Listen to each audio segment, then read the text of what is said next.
sambil setelah menyampaikan paparan dari Wali Kota Palembang Harnojoyo menerima kunjungan kerja dari tim pemberantasan korupsi terkait monitoring yang dilakukan mengenai program pemberantasan korupsi terintegrasi tahun 2019 dan pengelolaan barang milik daerah Kota Palembang.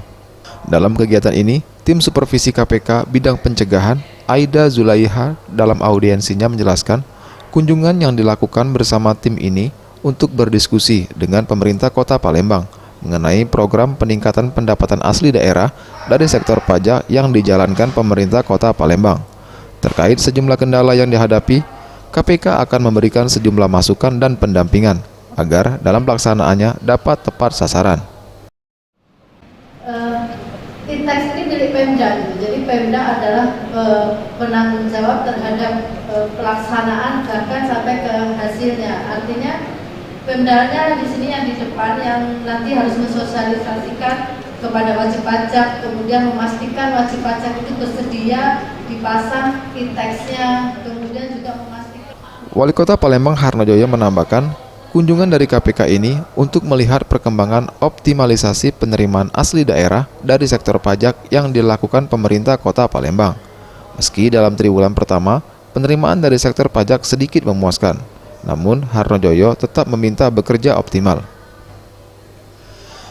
Harnojoyo juga menegaskan tidak akan segan mengganti ASN yang tidak bekerja sesuai dengan target yang ditetapkan, karena optimalisasi penerimaan pajak ini sangat penting. Kerjanya ke depan terkait dengan optimalisasi pendapatan asli daerah. Nah, ini mudah-mudahan dengan pendampingan dari KPK ini akan menjadi evaluasi bagi kita terkait dengan kinerja yang kita lakukan dalam triwulan pertama ini. Nah, mudah-mudahan ke depan apa yang menjadi target ya, pendapatan asli daerah yang kita sudah naikkan cukup tinggi ini akan terrealisasi. Itu saya sudah tegaskan. Jadi kita tidak mau main-main ya, terkait dengan optimalisasi ini. Bagi yang tidak mau bekerja berarti ya, harus ada penyegaran. Jadi seperti itu. Tim Liputan Sriwijaya TV.